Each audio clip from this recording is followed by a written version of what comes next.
Salut à tous, Kwame Sport. J'espère que vous allez bien, peu importe l'heure et l'endroit où vous regardez cette vidéo. Avant de commencer, cliquez sur like, abonnez-vous et activez la cloche de façon à être tenu au courant quand je posterai de nouvelles vidéos. Hier, je vous ai parlé de Martin Bacolé et de son manager Ben Shalom qui ont déclaré que le combat entre Anthony Joshua et Martin Bacolé aurait lieu l'été prochain au Congo. Et qu'apparemment, ils avaient tous les contrats, tout était signé, etc. Que là, il n'y avait plus qu'à attendre, c'était juste une question de temps. Et là, aujourd'hui, il y a Eddie Hearn qui a donné une interview dans laquelle il a tout démenti. Il a dit qu'entre le camp de Bacolé et celui d'Anthony Joshua, dont il fait partie, parce que c'est son promoteur et manager, non, promoteur sur manager, je suis pas sûr, il n'y a pas eu de discussion, il n'y a pas eu de, y a rien de tout ça. Et de toutes les façons, comme je vous l'avais dit, de toutes les façons, Anthony Joshua, le premier concerné, n'en a pas parlé. C'est qu'il y a un problème. Et là, la preuve, Eddie Hearn vient de le démentir. Et il a aussi dit qu'il y avait une autre rumeur, ça par contre, j'étais pas au courant. C'est qu'il y avait une rumeur qui disait que Anthony Joshua allait affronter Deontay Wilder le 7 juin prochain. Même si Deontay Wilder est censé affronter quelqu'un entre avril et mai, j'ai oublié quand exactement, mais voilà. Ça aussi, il a démenti. Il n'y a pas eu de discussion ni quoi que ce soit entre les deux camps. Maintenant, Eddie Hearn a dit que c'est pas des combats à exclure. Hein. C'est possible que ça arrive dans le futur, mais en tout cas dans les médias, c'est pas dans les plans. Anthony Joshua l'a dit lui-même. Là, dans les médias, il veut Tyson Fury parce qu'il sait que c'est un combat très très lucratif et que là, Tyson Fury n'est plus au top de sa forme. Et c'est un combat qui serait peut-être même le plus gros combat d'un point de vue lucratif, serait peut-être le plus gros combat en Angleterre. Combat en heavyweight, combat qu'on attend depuis longtemps. Bon, même si malheureusement les deux ne sont plus champions, ont été battus plusieurs fois, mais voilà. C'est mieux vaut tard que jamais. Et il veut aussi un rematch contre Daniel Dubois, contre qui il a perdu en septembre 2024. Il veut son rematch pour éventuellement déjà venger sa défaite, mais aussi éventuellement pour prendre sa ceinture. Si bien entendu, d'ici à ce qu'il l'affronte, il est encore champion. Et donc voilà, je vous l'avais dit, je savais très bien que le combat, enfin que c'était pas possible. En plus de ça, ils annoncent un combat au Congo. Vu la situation actuelle, ça me paraît impossible.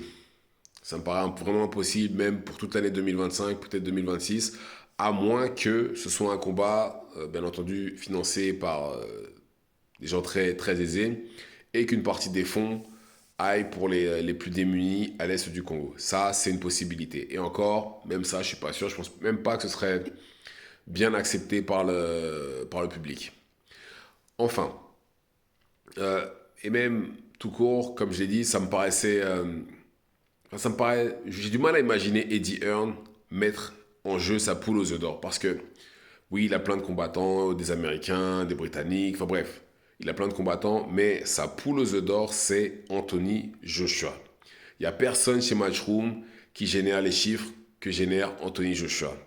Peu importe qui il combat, il y a de l'argent à la clé. Énormément d'argent à la clé. Donc, ça me paraissait bizarre vraiment que euh, Eddie Hearn accepte ce genre de combat-là tout de suite maintenant contre Martin Bacolé qui, comme j'ai dit, perdre contre Martin Bacolé, ce ne sera pas une fin de carrière pour Anthony Joshua parce que ce serait normal, on va dire, parce qu'on parle quand même de quelqu'un qui est dans le top 10, qui fait que de monter, tout le monde sait qu'il est puissant, etc. Donc si Anthony Joshua dans la forme actuelle est amené à perdre contre quelqu'un comme Bacolé, les gens accepteraient. Par contre, s'il perd contre, je sais pas, quelqu'un qui est dans le top 20, un truc comme ça, là je pense que là ce serait la fin de carrière et le public le ferait savoir. Mais voilà, dans les médias en tout cas, Anthony Joshua n'affrontera ni Wilder, ni, ni Martin Bacolé, en Afrique ou peu importe d'ailleurs.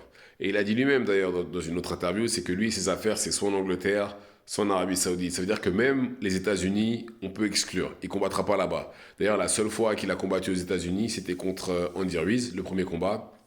Combat où il a pris sa première défaite, où il a pris un KO et où il a visiblement fait une crise de panique d'après ce que disent les médias et les gens autour de lui. Donc bon, mais en tout cas, voilà, Eddie Hearn a rétabli la vérité. Pas de combat pour l'instant entre Bacolé et Anthony Joshua, ce qui me paraît plutôt normal. Mais voilà, mais je pense que si Bakole bat Ajakba et qu'il n'y a pas de possibilité de combat contre justement le vainqueur de la ceinture, ou que Anthony Joshua n'arrive pas à avoir aucun des adversaires qu'il veut, autrement dit Fury et Dubois, il y a possibilité qu'on ait un combat. Il y a possibilité. Sachant qu'en plus, Turkel Alchik a dit qu'il voulait faire une carte en Afrique, ce serait le meilleur moment. Mais bon, pour l'instant, on n'en est pas là. D'ailleurs, Anthony Joshua est retourné à l'entraînement, d'après ce que dit Eddie Hearn. Il est bien dans sa tête, il peut combattre. Donc, il n'y a plus qu'à attendre sa date de retour, qui apparemment devrait, apparemment, il devrait combattre au mois d'avril, c'est ce qu'il avait dit déjà auparavant.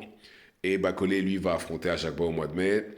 Deontay Wilder va affronter quelqu'un, je ne sais plus si c'est en avril ou en mai, mais en tout cas, il a un combat de prévu aussi.